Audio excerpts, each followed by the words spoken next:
of many questions before I studied the Master's teachings. I read the Book of Changes, 易经, trying to catch the flow chart of my fate. I observed the living surroundings, feng shui, the elements of water and the wind, trying to better my fortune. I prayed and made many wishes in temples.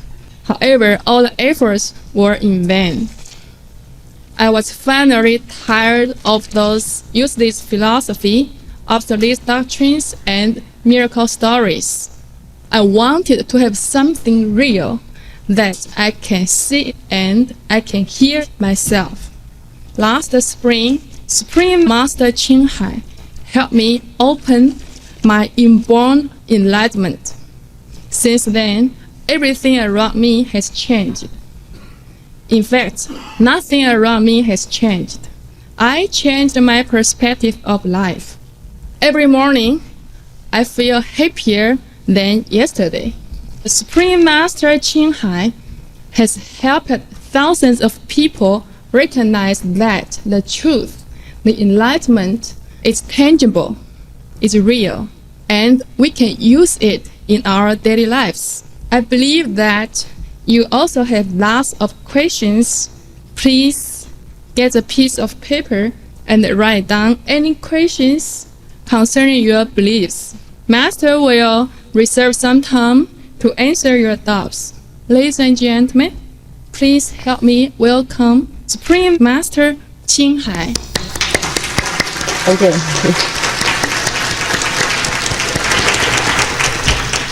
Thank you. 谢谢.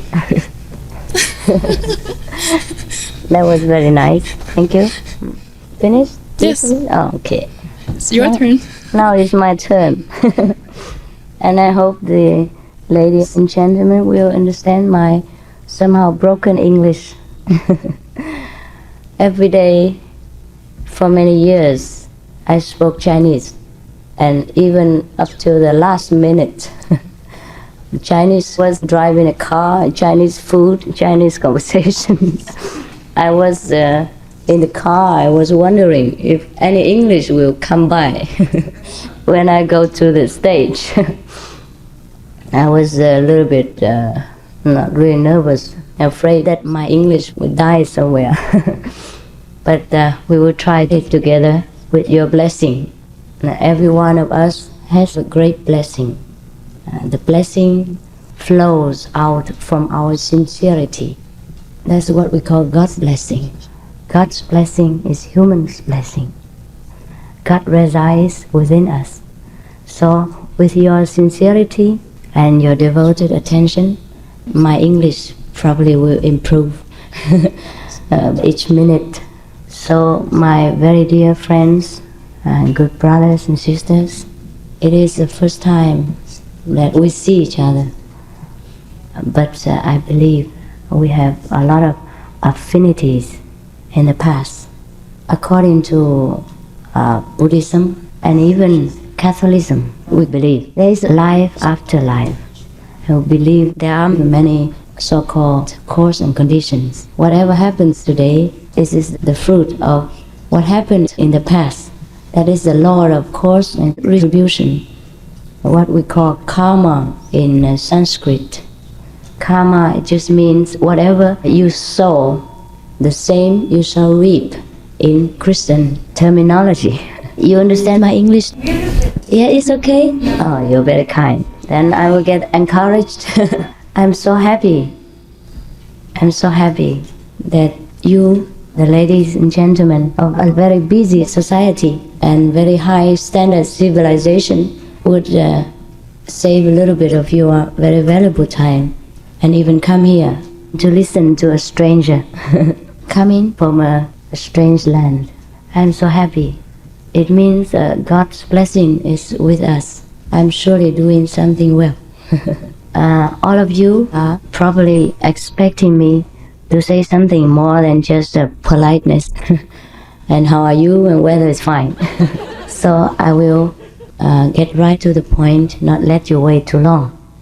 Is that okay? Yeah. Everyone's comfortable? Yeah. You see, it's not the first time that I give some information in America.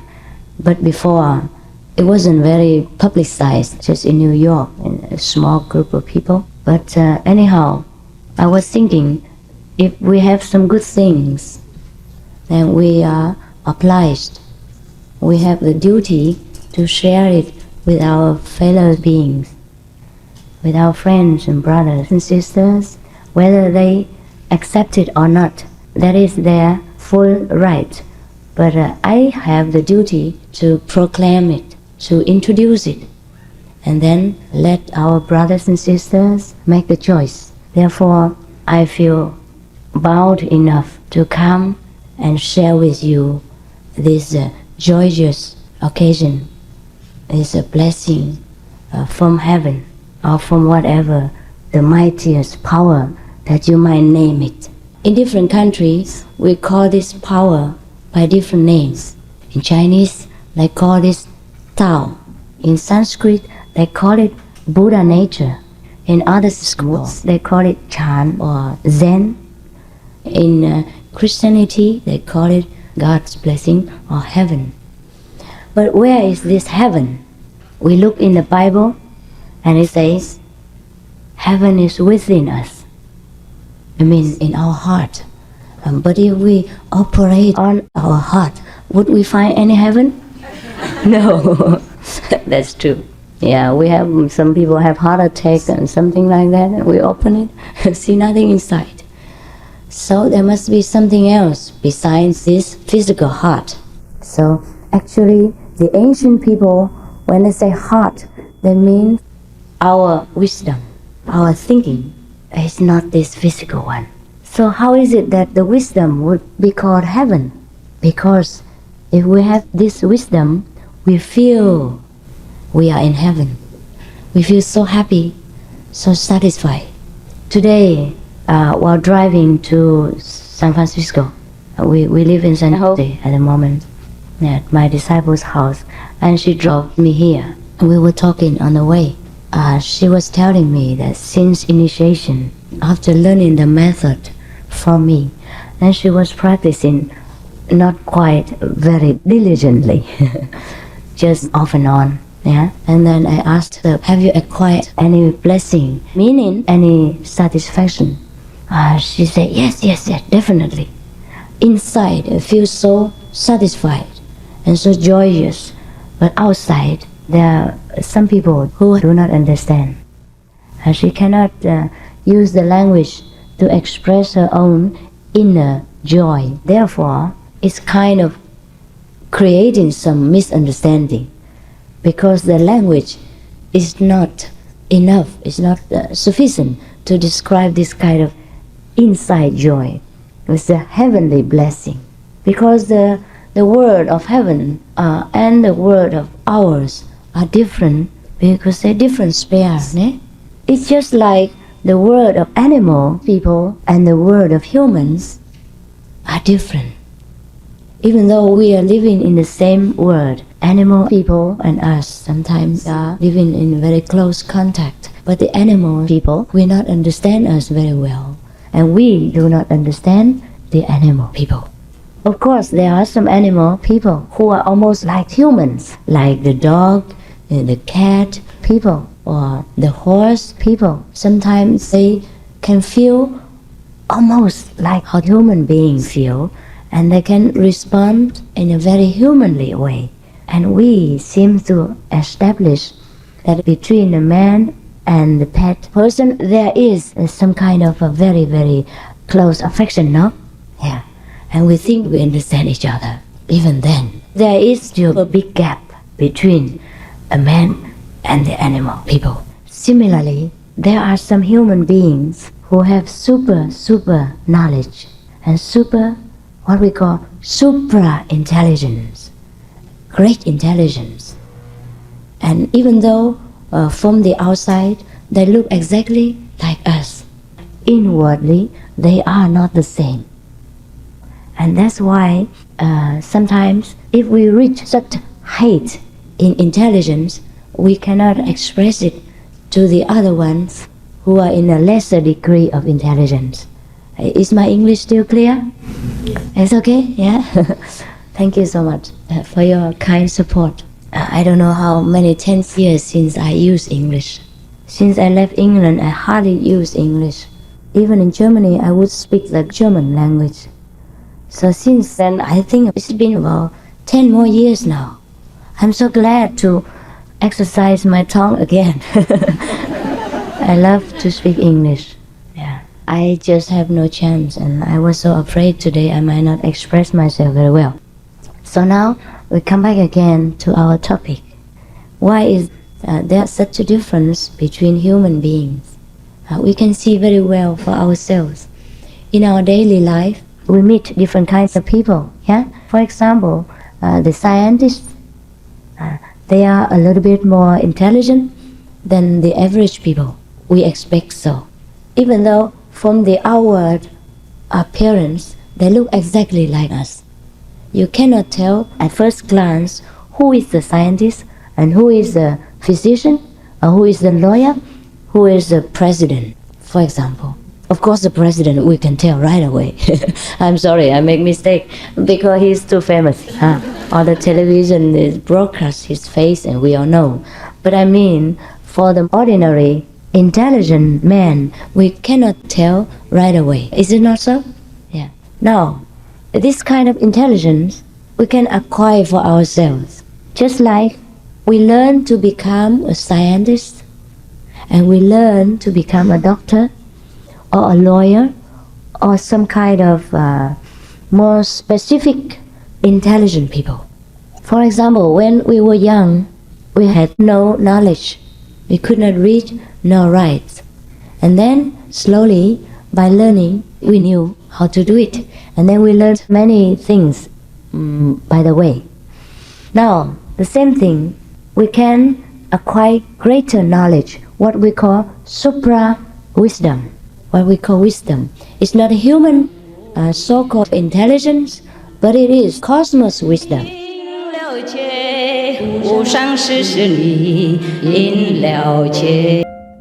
We can acquire greater knowledge, what we call supra-wisdom.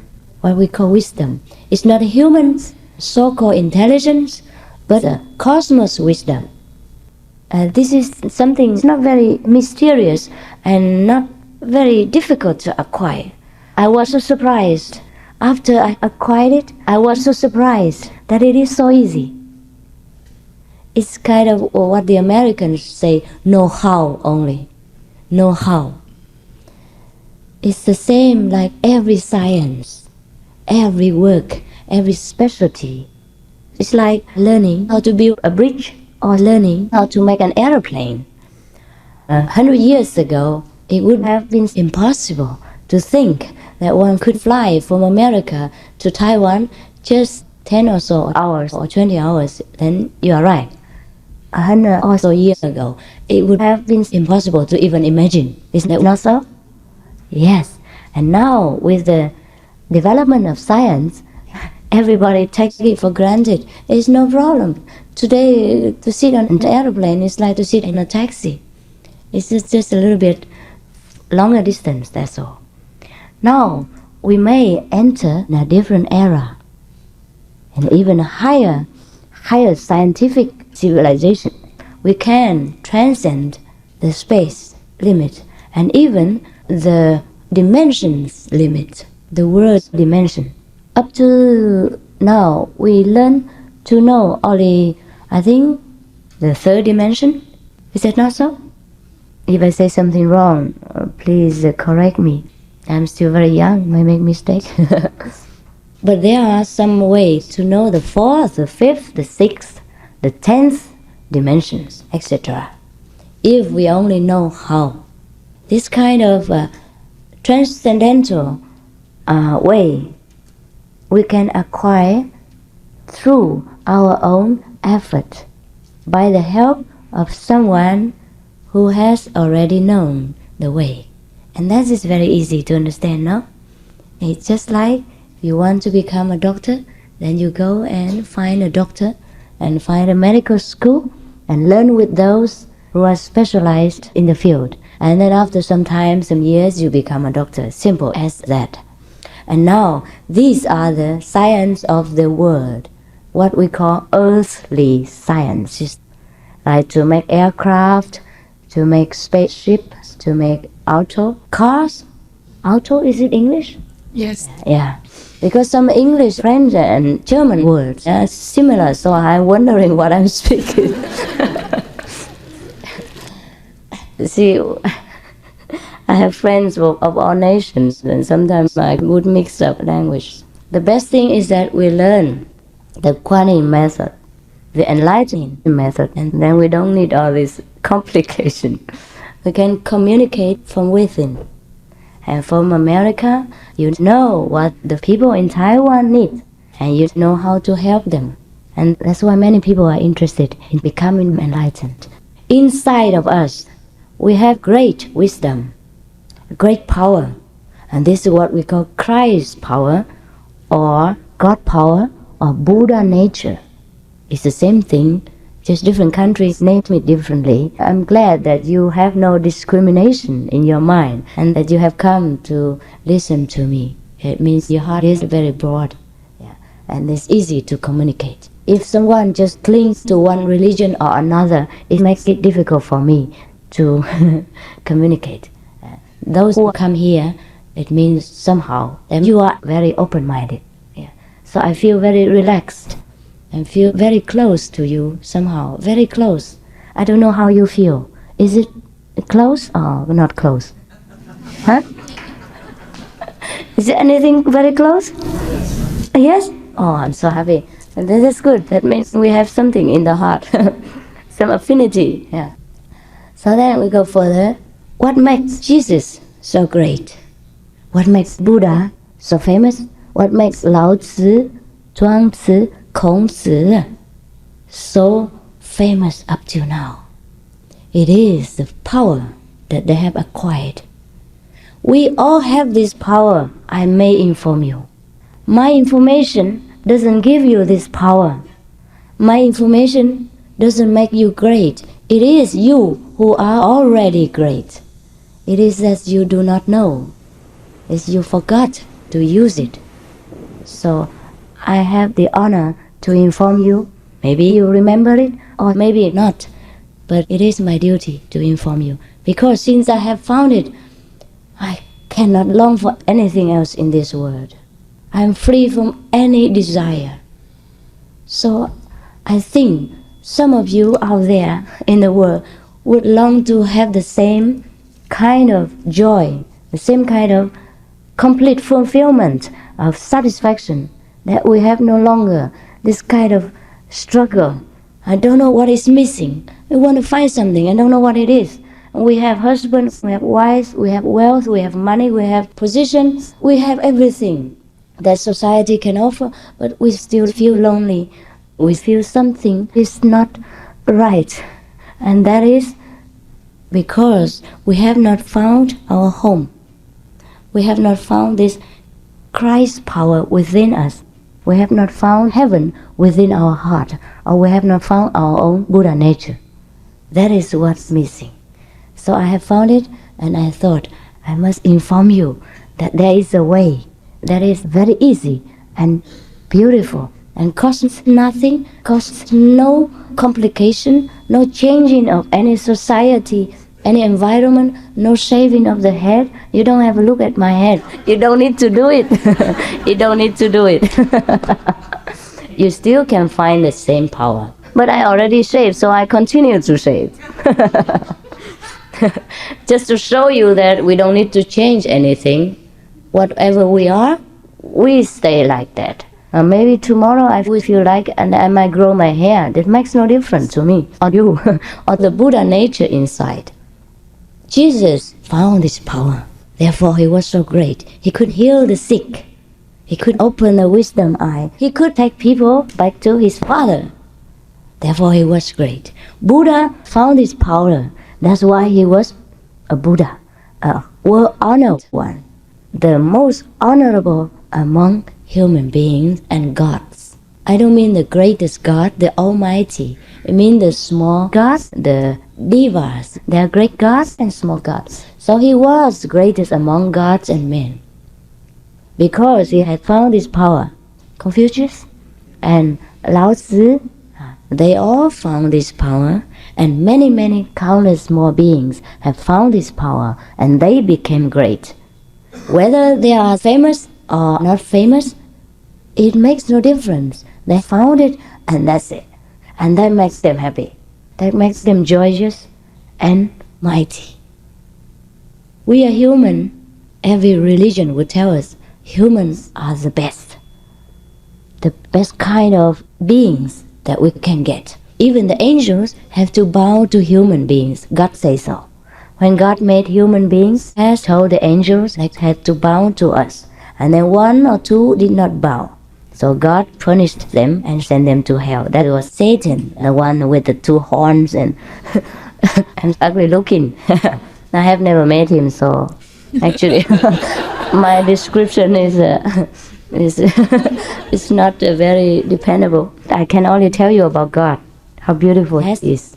And the Buddhas, and the angels, and the fairies, and all the beautiful beings in the cosmos. Cosmos? Yeah? Yeah. If I tell you something wrong, please correct me immediately. Let me have a chance to learn English. Like this, I can tell you from the beautiful side. Yeah, the ugly side I've left behind so long ago, I might have forgotten what it looks like. Yeah, but if you like, maybe you can go to hell and have a look.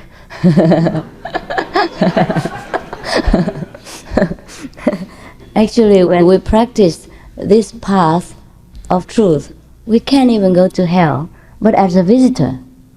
Yeah, and we can go when we want to, but not as a prisoner, not as the one who goes and has to suffer, but the one who goes and blesses. We go to hell and our hell immediately becomes empty. We have to go sometimes to rescue our relatives, our disciples, our friends, our husbands and wives who had been astray before we got initiation. So we must go sometimes, but we are free to come and free to go. The Master will take us there and take us home. Now we don't talk about hell. It will scare everybody to death. We don't often go there. Sometimes only. Actually, after initiation, most of our relatives are being rescued immediately. Most immediately go to different sphere to live in happiness. But in case some of them are so heavily obstructed with their own dark thinking from before, yeah, or from many lives before, they may have to stay there a little bit longer, and we may have to go down ourselves and take them home. I think you have reached some of Swedenborg or something like that. Have you? Swedenborg? Yeah. Yeah. Have you read that he went to hell and rescued some people? Yeah. Go home and have a look. I haven't even read myself. I haven't. I don't know where I learned this information from. I haven't read him. Okay. But you may read. It's very interesting. Now, he is not the only one. Buddha also went there. Buddha's disciples went there. Jesus went there. Jesus' disciples sometimes went there. And our disciples also go there. And they go back, they can also tell you something horrible that makes you feel as a nightmare. But we don't go there often if we don't have any mission. If we have nothing to do there, we don't go. We have to only go upward to higher and glorious worlds, to be near to our Almighty God. The ocean of love and mercy, this is what we call God.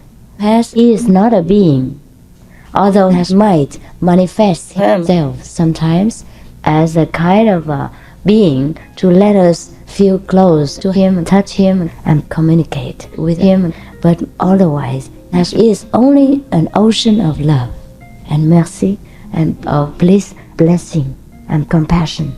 Everything that's good and joyous, that is God. We ourselves are, at the moment, even without initiation, even without knowing our innate wisdom or our inborn heavenly power, we are still mini-God. We are still God. anytime you manifest love towards your neighbor, towards your children, your friends, your relatives, or anyone in need, at that moment you manifest God. Understand? So, the more we manifest this kind of compassion, love, mercy, and wisdom, the more we are near to God. But God, in this sense, is too limited. We can only love one or two persons, and we can only help a handful of persons at a time. God, in the ultimate sense, can help the whole world. So this is the goal we strive to achieve. That is what the Buddha achieved, what Jesus achieved. Actually, Christ is not his name. You must know, Christ is a title. It's like Buddha is not his name, it's a title. It's to indicate an enlightened being, an almighty power. And when we acquire this power, we become Christ. Maybe Marilyn Christ, or Joseph Christ, or Smith Christ, because he was Jesus Christ. But we become a different Christ because our names are different. So therefore, we can say Sakyamuni Buddha, or we can say Sakyamuni Christ. It is similar. It's just a different country, they call it a different name. I think there was a Hebrew name for an enlightened master. It's a Messiah name, the name for the Messiah, no? I think it is like that. If you have a Jewish people here, please inform me more. It's just like in Sanskrit, they call an enlightened master a Buddha. And now in modern times, we call him a guru. And to make everybody confused. Why is a guru different from a Buddha? Actually, a real guru is a Buddha. A Buddha means a guru. Guru means a darkness remover. It means a light giver. I mean, when you associate with this kind of person, he will remove your darkness of ignorance and give you light. Therefore, Jesus say, those that follow me would never walk in darkness. He say, I am the light of the world. But he also say, as long as I live in the world. He was afraid that our later generations would misunderstand him, that he would forever be the light giver. So he had to say, as long as I live in the world, I am the light of the world. He wouldn't say, I am forever the light of the world. And he say, after I go, I will send some comforter and to bring the later generations home. So do not grieve for him. He means when he dies, another will come. It is like that. Just like when somebody asked Jesus who he was, he said, I forgot the saint's name, but he meant that he is the incarnation of those past saints. Is it not so? Have you read? Yeah, that's good. At least somebody gives me some support. Because sometimes we read the Bible and we quickly forget, or we might overlook this information. And when I talk again, it seems like a very strange information, but in fact it is there. It is ancient information. It's not my information. So the same, sometimes I speak to the Buddhist people and they also think I'm speaking strange things, because they thought I never heard of it before. But I say this is stated in the Bible, in the Buddhist Bibles, in the Buddhist doctrines. So it's the same when I speak to you about Christian Bible, and sometimes you may feel strange if you don't remember. So the same as someone asked me, the Buddhist doctrine would have the law of birth and rebirth, or the law of karma. It means the law of cause and retribution, cause and effect. They say to me, Christians don't have this. I say, yes, Christians have it. Because in the Bible it says so. As you sow, so shall you reap. Is it not cause and effect? Then what is it? But for your information, I may also inform you, the Bible was cut, censored, and erased so many times. Many information was not allowed to the public. But as we know, many people did research on Jesus' life, and they have also discovered many information which is very startling to us and was very useful. It is something like this. Like Jesus was vegetarian since he was a child, and now the Roman Catholic Church would not accept this. But the fact is the fact, yeah? And history is history. No one can change that. It's just sometimes the facts and the history are so unknown to the humans at large, to the majority of humans. Therefore, sometimes when somebody says, it seems like very strange information, that is all. But if we take time and patience, we will collect for ourselves vast information heretofore unknown to us. Is it not so? Sometimes in your own working field, you also suddenly discover something new. And the same with the scientists. They forever discover something new. And what is unbelievable today, tomorrow is proved to be very trustworthy. It is like Galilee before. Is it Galilee? Who say that the world is round? No? Is it him? Hey, yeah. And then he said the world is round, and then the church imprisoned him. It's just like that. It's so hurried, so impatient, and so inhuman. Sometimes the dogmatic people can cause this kind of disaster because of ignorance. And hundreds of years later, we all feel sorry. And for what? We cannot make up for it. We have lost a great talent. Humans have lost a great talent and a great prophet. I think he did not use his own eyes. I think Galileo did not use the human eyes to look at it. They might have not even used the telescope. What did he use? He used his wisdom eye to see. And he could only see the truth. Therefore, he spoke the truth. And at that moment, if there was developed science, they could have proved it, but they were not so far advanced. Therefore, they punished a nice person. After all, didn't care what kind of level he attained, how enlightened he was. He was such a beautiful person, so harmless, innocent, and it just imprisoned him like that for nothing.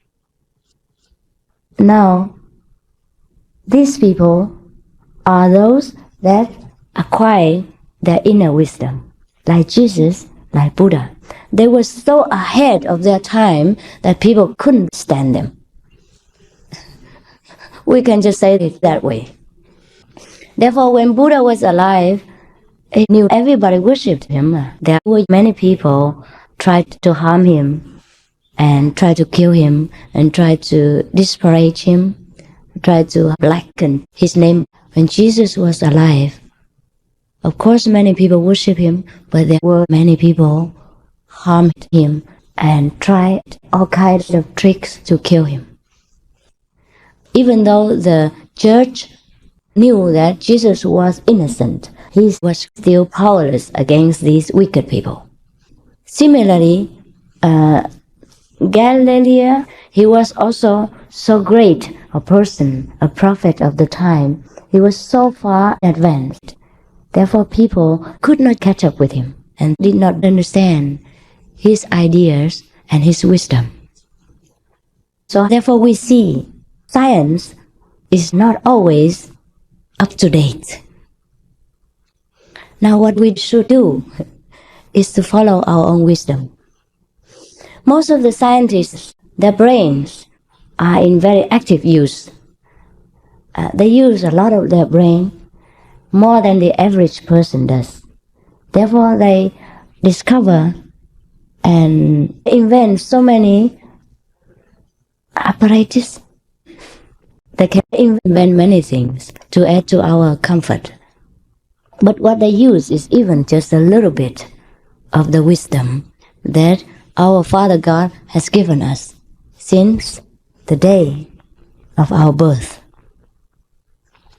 Now there is a way to use our complete wisdom. And it's so easy that everyone can do it. And if I can do it, just a small person and weighing only 30 or more kilos can do it, I think you're so great, big and tall, you may even be able to use more. And that is our hope for the future. Because we can't always rely on material science. We have to also rely on this kind of spiritual science, which brings us so far in advance into the worlds beyond the world, and that give us joy and meaning to our existence. Because I think more or less most of us always wonder, what is human existence for? Why is that God make us live only 400 years and then He would let us die? It seems a waste of time.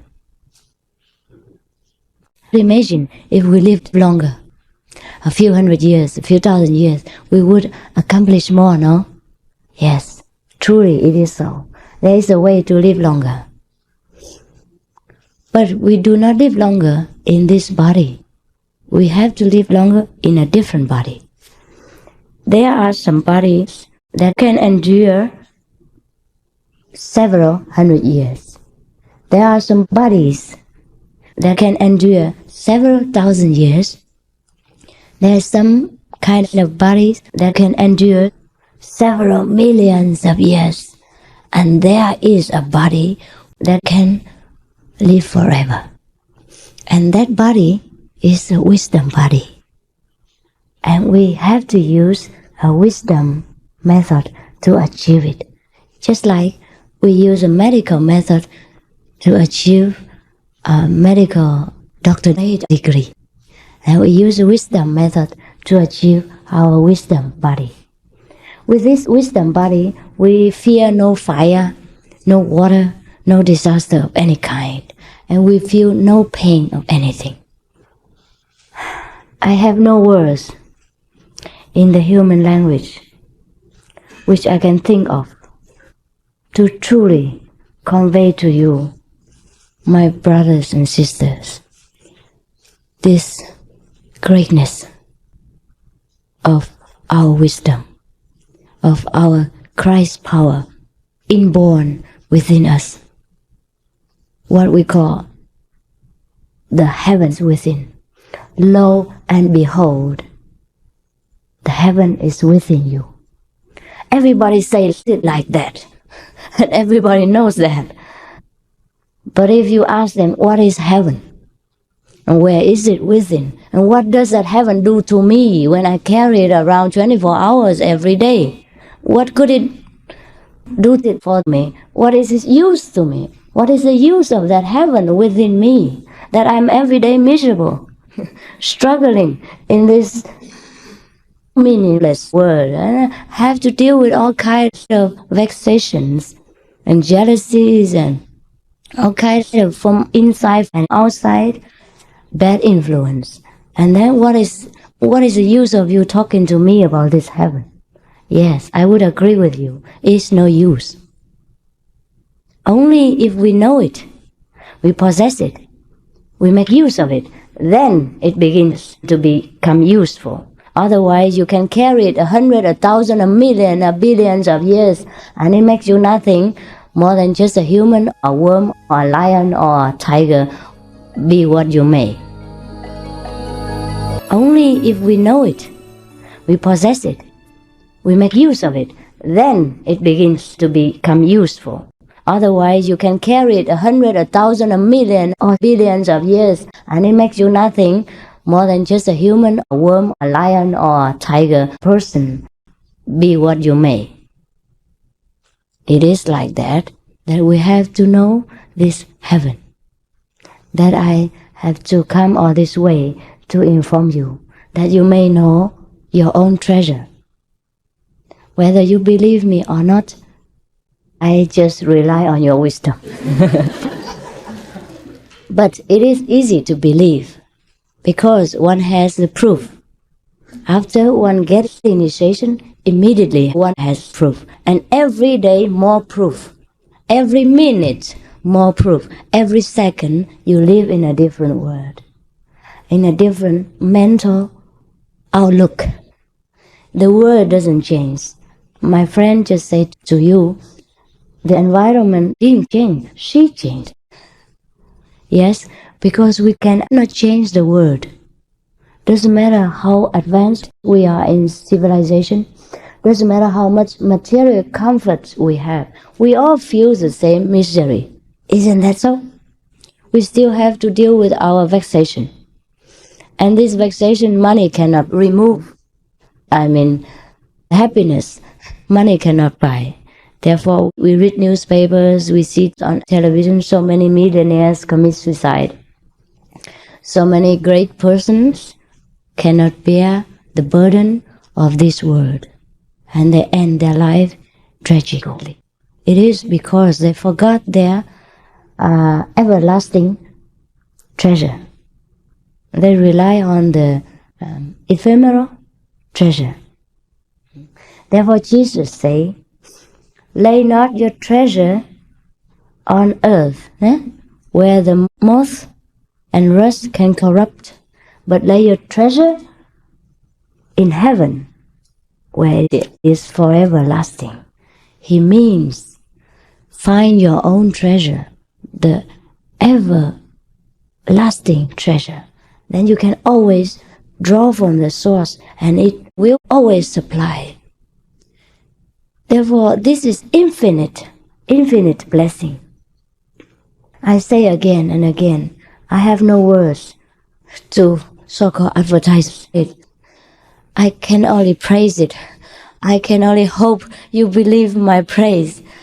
And I can only hope that my so-called radiations, my energy, my magnetic field will somehow affect your heart and lift you up to that kind of joyous feeling, and then you would somehow believe.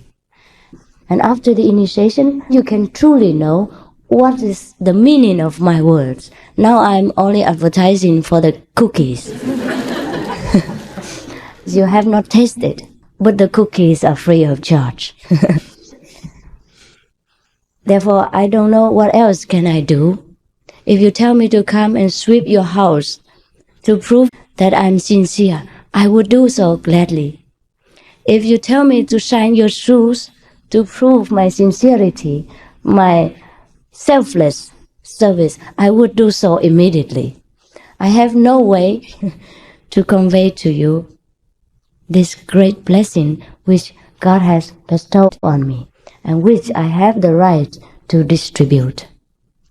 He doesn't only give it to me, He gives me the right. He allows me to distribute the same to everyone that comes, free of charge and free of any condition and any taint of material desire. Now, I think we have made some communication. Have you felt something of my sincerity? Should I continue, or have you been sent to sleep already? Not yet. Okay. Then I continue to say a few words more, and then I let you ask some questions. Any kind of questions. When I'm speaking, if some questions flash through, you note it down, and later you can give it to me. Any kind of questions, I would answer. Before, I had not met this method. I had not practiced. I had not gotten in touch with this great blessing of wisdom. I had tried many kinds of things. I did any kind of social work. I felt obliged to help those in need, just like some of you here would do. But then, the more I help, the busier I become. And the more it feels like you don't help enough. It feels the more you help, the more people need. It feels like your time and your energy are so limited, and the world is so vast, and so many people are suffering, and you alone, or even 100 of you could not help that many people. And then I was thinking, what did Jesus do that he could help so many people? And what did the Buddha do that people say that he could be at any time, anywhere, at the same time? I was thinking very hard. And then I thought, hey, this won't do. Because I'm already very small in stature, and my energy is limited. I can only do so much, and then I collapse. So what did the Buddha do that he didn't collapse? That he helped so many people. And I read the sutra, the Buddhist doctrines, the sutras. Sutra is a Sanskrit name for doctrines or scriptures. I read that the Buddha, he could use his manifestation body to appear in any place at any time. And so we call it in Christian terminology, ever-present, no? Omnipresent. Is that so? Yes. So you see the Buddhists and Christians are speaking the same thing. Even in Hinduism, they talk about omnipresence. That means you are anywhere at any time at the same time, and you are here. That is what being omnipresent means.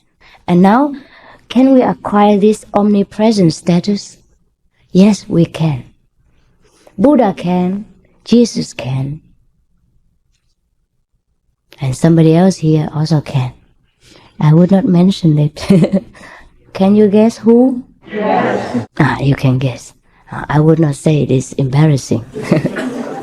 Now, if somebody can be omnipresent, can you imagine? Isn't that so great? Yes. Yes. And we think only Buddha can do it, only Jesus can do it. And we think Buddha appeared only once in millions of lifetimes, and Jesus only came once in many lifetimes. And this is not logical. It is like we humans, in any era, any period of time, suffer illnesses. So in every period of time, there has to be doctors, has to be physicians to heal our sicknesses. Human beings, since ancient times, have suffered from mental dissatisfaction. This is a kind of illness.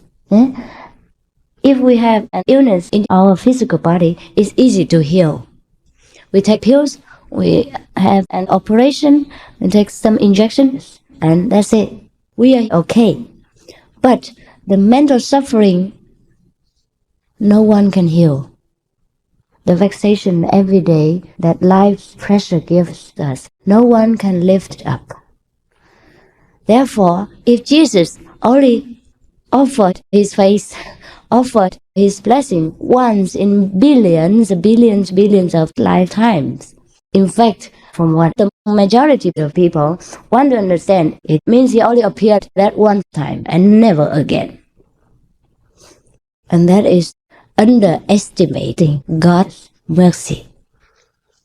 This is what the civilization brought me.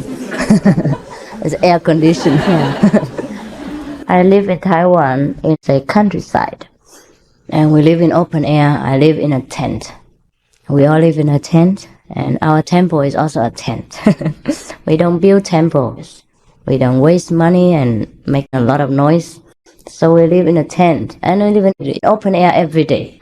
And now I was stuck in this air-conditioned, packed full jumbo jet, and immediately got cold. And this is civilization's advantage. I can't help it. I'm too sensitive. So, actually, you don't look at my example. You look at me, I'm so small and so skinny and so sick. You think to practice this method has no use. Oh, it has any kind of use. All kinds of use. Except when you are a master, then you have no use for it. If you are a master, you can give only, you cannot take. That's the difference. Your disciples are very comfortable, enjoying all kinds of joys, happiness, blessings. But the master has to suffer. That's why we say Jesus came to uplift mankind, to cleanse their sins. And he himself had to be crucified. He himself could not enjoy any privilege. Therefore, people scolded him. People crucified him. People criticized him. So, Buddha was also the same. He also suffered from illnesses and from people criticizing him and all kinds of petty things. Anyhow, so don't feel scared. Once you learn this method, you are protected 100% blindly by God power. The master is an exception. The master has to endure all kinds of suffering, and that's the difference. The master alone has to suffer. Everybody else can enjoy. But this is the joy of being parent. Just like the joy of being parents. Yes, the children enjoy all comforts, and the parents have to work hard, provide all things, and take all responsibilities. We don't complain to be parents. So one should not complain to be any kind of master. Yeah, a real master has to suffer. So, no problem. Now why am I going so far? Where have I been before? What did I talk about? Before that, before the cold. Before the cold, what was it? Yes. Oh, yeah. But that was because I was talking about suffering. Before that, what was it? I didn't. No, that's also included in the suffering. What was it before that? Cause and effect. Cause and effect. Yes. Omnipresence. That's good. That's more important than who is living in a tent and who is having cold. It's like this. It's also not because of the civilization. It's really unfair. Even the cigarettes. Yeah. In the airplane, so many people smoke. And this also contributes to my health. Why is it when somebody acquires this inner power, he can become omnipresent? It is because he is connected with the whole universe. So in Chinese Taoism, they say 万物同一体. The Chinese.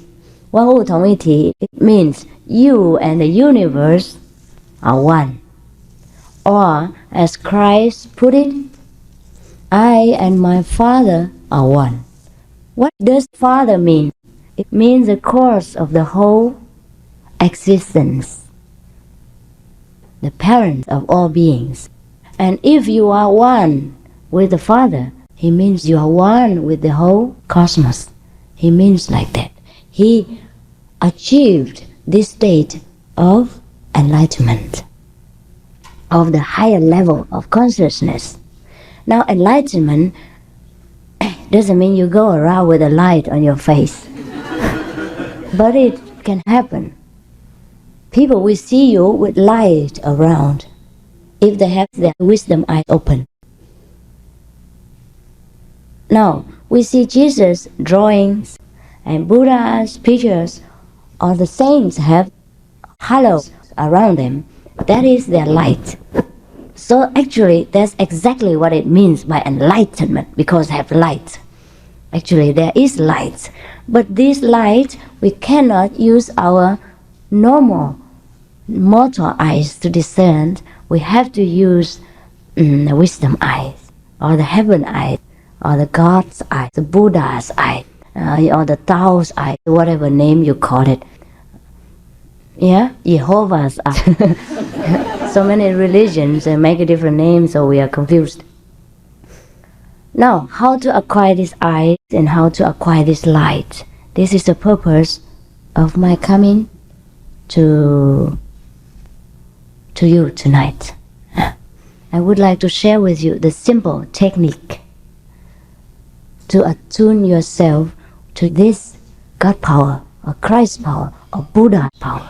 Then you will become Christ, You will become Buddha. You and your Father are one, like Jesus. Jesus did not say he alone is a son. He said all beings are the Father's children. No, the Bible says God made man in his own image. That means we are likened to God.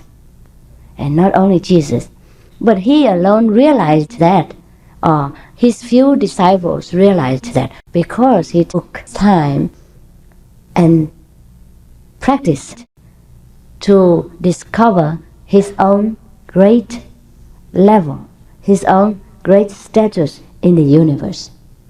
We have not done so, therefore we are ignorant of our greatness. And we are walking around on the street like beggars. Oh, I'm sorry, no,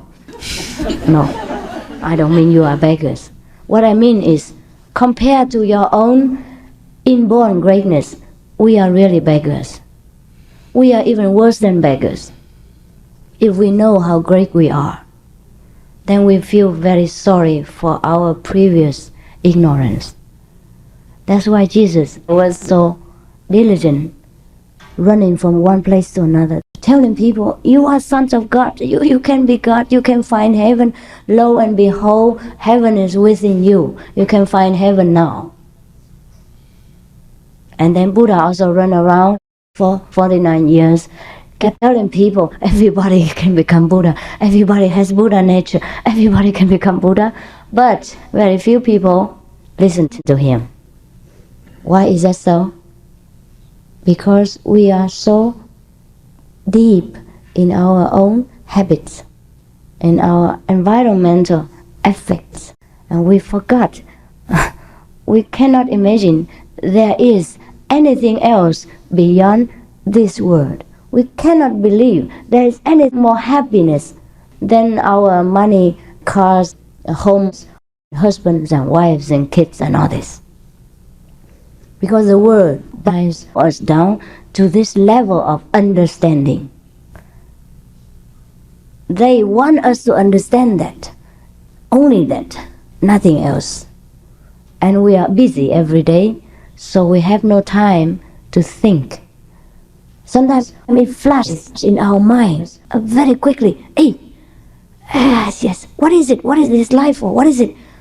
I want to know heaven. I want to know God. How to know it? And then the next minute the kids come and, Mama, I want this, I want that.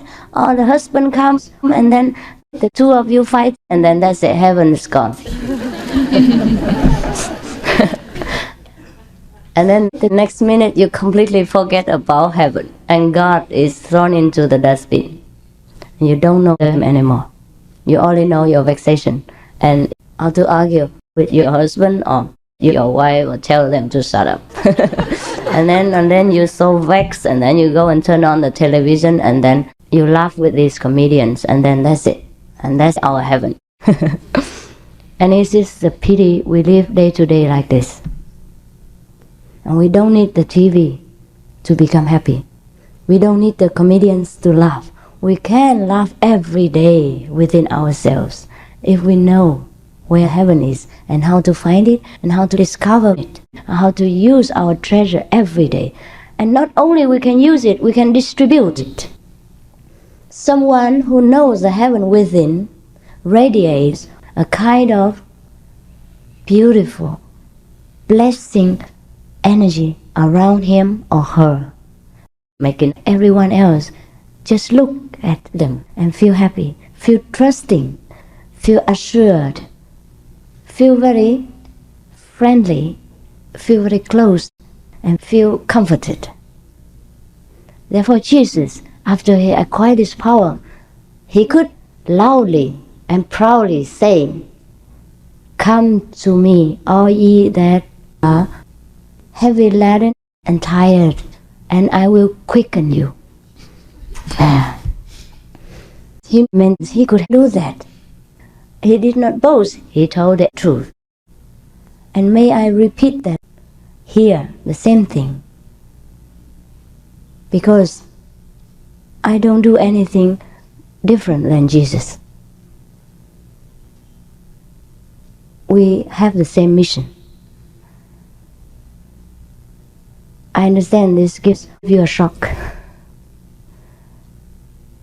But if I don't say that to you, what else would I say? What am I here for? Actually, I'm so ashamed to say that so quickly. I meant to leave it, but I think it is my personality. I'm too straightforward. Sometimes I cannot conceal things, and I forget. Sometimes I'm not flexible enough. Often give people a shock. I just speak like a bomb, and then people cannot accept it. But never mind. Whatever has to be said, it is God ordained. And if He meant you to go home, then you will go home. If your wisdom is open enough, you would believe whatever I say. When it's not open enough, whatever I say has no meaning to you. Is it not so? When even Jesus was alive, many people did not believe Him. Therefore, who am I to expect many things? Today is the first day, and I was thinking, how would I make friends? How would I make you feel that we are long-time friends? And then I was thinking, but we don't need to do that. Because the God power within us will unite us together. And the language is only very small, convenient experience, no? Meaning. It makes not much difference. Most of the time, the great masters, they don't use language to convert people. They use their eyes and their energies, their radiance. And as I have just spoken to you minutes before, someone who acquired this Christ power will radiate this kind of assurance, kind of trustworthy atmosphere, and make people believe what he says, and they feel very comfortable. Even his touch and his eyes will heal many sicknesses. Jesus, he did not use magical power. People all think he used magical power. He did not. He himself is the magical power. Anyone who came in contact with him will get benefit, get blessing, get healed, and get joy. It is like that. Even his disciples would have this kind of blessing power. Today in the car again, we were speaking about the benefits we disciples derive from practicing this Kuan Yin method. Now, what is Kuan Yin? Kuan Yin means you contemplate the inner vibration, the inner music. The inner, I cannot say it's music, but that again, I cannot say it is not music. And yet, I cannot say it is a vibration. I don't know what it is. In the Bible, it says the word, the sound, the vibration. So it says, in the beginning was the Word, and the Word was with God, and the Word was God. And everything was made by this Word, and nothing that is made is not made by this Word. Word means sound, vibration, inner music, celestial, I'll say. Internal divine sound? Yeah, that's it. Thank you. We Chinese say, 那个振动力呀, it means inner vibration. But this vibration, we cannot use the ears to hear it. We cannot use any kind of our human sense organs to touch it or to grasp it. We have to use our inner senses. The inner senses from the inner self. The inner self is the real self. It's not the body. The one who inhabits this body, that is our real self. And when we hear this inner wisdom or inner vibration, that means our inner self has been awakened. So when we say somebody experiences a great awakening, that means exactly like that. Awakening. Who is awakening? Every day our eyes are so big and open and we are not awakened. You must be joking. No, I'm not joking. We are not awakened. We are only awakened when we are enlightened. When our inner self awakens. Now it is sleeping.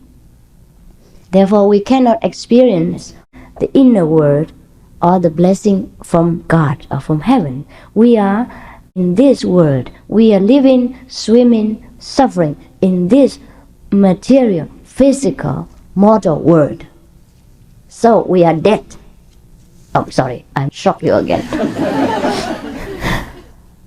We are alive again when we are awakened, when we experience the awakening from within, when our real self, real person awakens. The Prince will come and give us a kiss of life, and we awaken. And that is the moment of awakening, as called enlightenment. It's all the same thing.